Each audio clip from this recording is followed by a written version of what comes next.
Kitab Lukas. Tidak lama sesudah itu Yesus berjalan berkeliling dari kota ke kota dan dari desa ke desa memberitakan Injil Kerajaan Allah.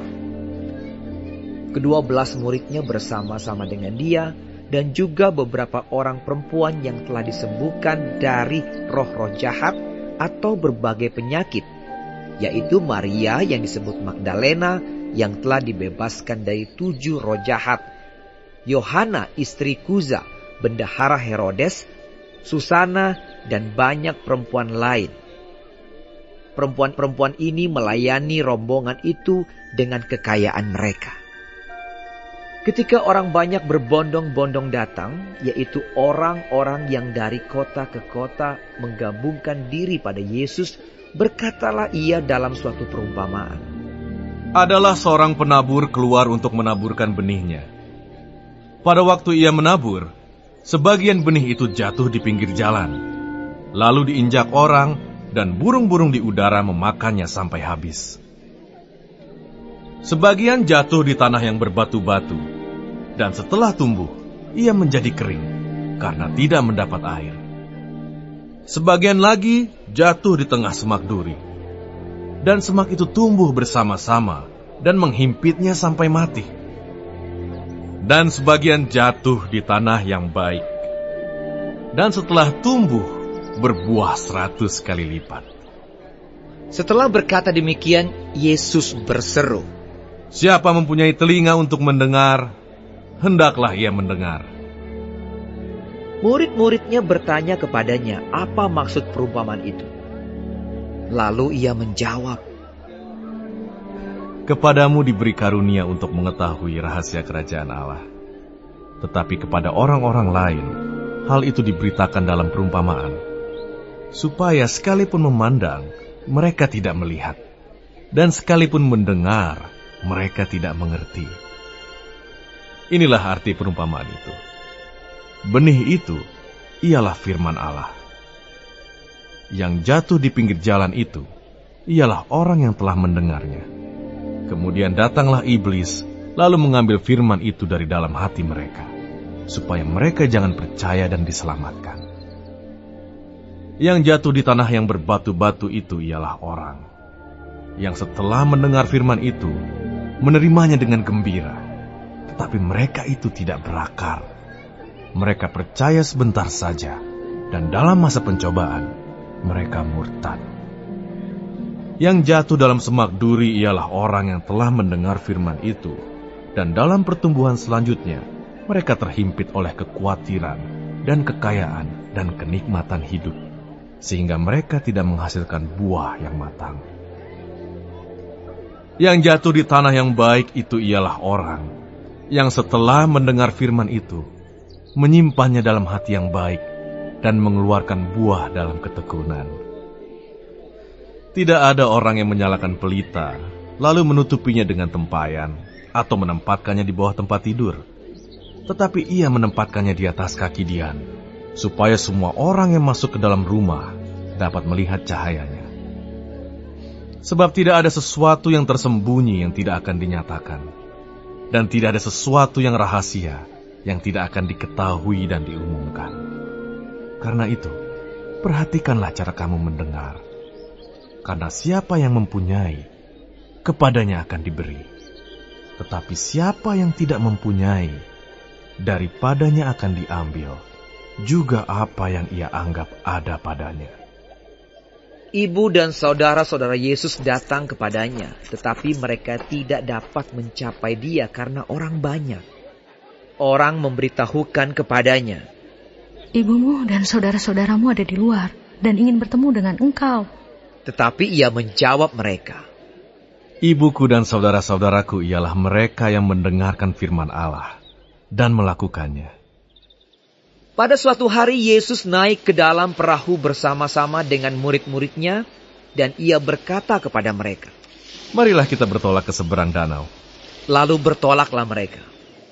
Dan ketika mereka sedang berlayar, Yesus tertidur. Sekonyong-konyong turunlah taufan ke danau sehingga perahu itu kemasukan air dan mereka berada dalam bahaya. Maka datanglah murid-muridnya membangunkan dia. Kata, Guru, kita binasa. Ia pun bangun, lalu menghardik angin dan air yang mengamuk itu. Dan angin dan air itu pun reda, dan danau itu menjadi teduh. Lalu katanya kepada mereka, "Di manakah kepercayaanmu?" Maka takutlah mereka dan heran. Lalu berkata seorang kepada yang lain, Siapa gerangan orang ini, sehingga ia memberi perintah kepada angin dan air, dan mereka taat kepadanya? Lalu mendaratlah Yesus dan murid-muridnya di tanah orang Gerasa yang terletak di seberang Galilea.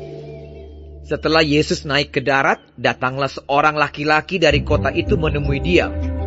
Orang itu dirasuki oleh setan-setan dan sudah lama ia tidak berpakaian dan tidak tinggal dalam rumah, tetapi dalam pekuburan. Ketika ia melihat Yesus, ia berteriak lalu tersungkur di hadapannya dan berkata dengan suara keras, "Apa urusanmu dengan aku? Hai Yesus, Anak Allah yang Maha Tinggi, aku memohon kepadamu supaya Engkau jangan menyiksa aku." Ia berkata demikian sebab Yesus memerintahkan roh jahat itu keluar dari orang itu. Karena sering roh itu menyeret-nyeret dia, maka untuk menjaganya, ia dirantai dan dibelenggu, tetapi ia memutuskan segala pengikat itu dan ia dihalau oleh setan itu ke tempat-tempat yang sunyi. Dan Yesus bertanya kepadanya, "Siapakah namamu?" Jawabnya,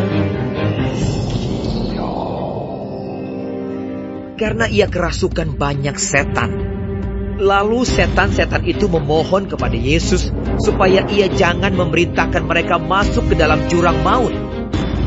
Adalah di sana sejumlah besar babi sedang mencari makan di lereng gunung. Lalu setan-setan itu meminta kepada Yesus supaya ia memperkenankan mereka memasuki babi-babi itu. Yesus mengabulkan permintaan mereka. Lalu keluarlah setan-setan itu dari orang itu dan memasuki babi-babi itu. Kawanan babi itu terjun dari tepi jurang ke dalam danau lalu mati lemas. Setelah penjaga-penjaga babi itu melihat apa yang telah terjadi, mereka lari lalu menceritakan hal itu di kota dan di kampung-kampung sekitarnya. Dan keluarlah orang-orang untuk melihat apa yang telah terjadi.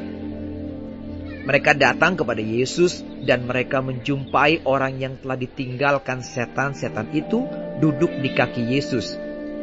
Ia telah berpakaian dan sudah waras. Maka takutlah mereka. Orang-orang yang telah melihat sendiri hal itu memberitahukan kepada mereka bagaimana orang yang dirasuk setan itu telah diselamatkan.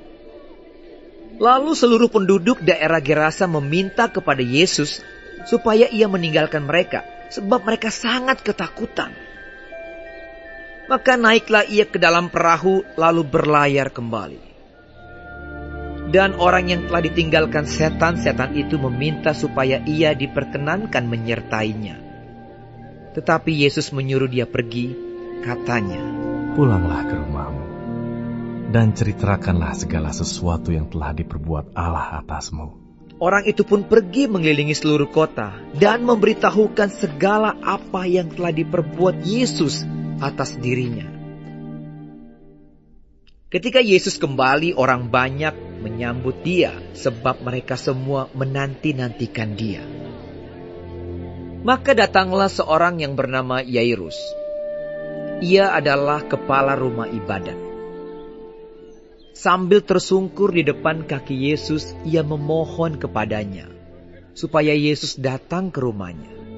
Karena anaknya perempuan yang satu-satunya, yang berumur kira-kira 12 tahun, hampir mati. Dalam perjalanan ke situ, Yesus didesak-desak orang banyak. Adalah seorang perempuan yang sudah 12 tahun menderita pendarahan dan yang tidak berhasil disembuhkan oleh siapapun. Ia maju mendekati Yesus dari belakang dan menjamah jumbai jubahnya, dan seketika itu juga berhentilah pendarahannya. Lalu kata Yesus, "Siapa yang menjamah aku?" Dan karena tidak ada yang mengakuinya, berkatalah Petrus, Guru, orang banyak mengerumuni dan mendesak engkau. Tetapi Yesus berkata, "Ada seorang yang menjamah aku, sebab aku merasa ada kuasa keluar dari diriku." Ketika perempuan itu melihat bahwa perbuatannya itu ketahuan, ia datang dengan gemetar, tersungkur di depannya, dan menceritakan kepada orang banyak apa sebabnya ia menjamah dia, dan bahwa ia seketika itu juga menjadi sembuh. Maka katanya kepada perempuan itu, "Hai anakku, imanmu telah menyelamatkan engkau. Pergilah dengan selamat." Ketika Yesus masih berbicara, datanglah seorang dari keluarga kepala rumah ibadat itu dan berkata, Anakmu sudah mati. Jangan lagi engkau menyusah-nyusahkan guru. Tetapi Yesus mendengarnya dan berkata kepada Yairus, "Jangan takut, percaya saja, dan anakmu akan selamat." Setibanya di rumah Yairus, Yesus tidak memperbolehkan seorang pun ikut masuk dengan dia, kecuali Petrus, Yohanes, dan Yakobus, dan ayah anak itu serta ibunya. Semua orang menangis dan meratapi anak itu. Akan tetapi Yesus berkata, "Jangan menangis. Ia tidak mati, tetapi tidur." Mereka menertawakan dia karena mereka tahu bahwa anak itu telah mati. Lalu Yesus memegang tangan anak itu dan berseru, katanya, "Hai anak, bangunlah." Maka kembalilah roh anak itu, dan seketika itu juga ia bangkit berdiri. Lalu Yesus menyuruh mereka memberi anak itu makan.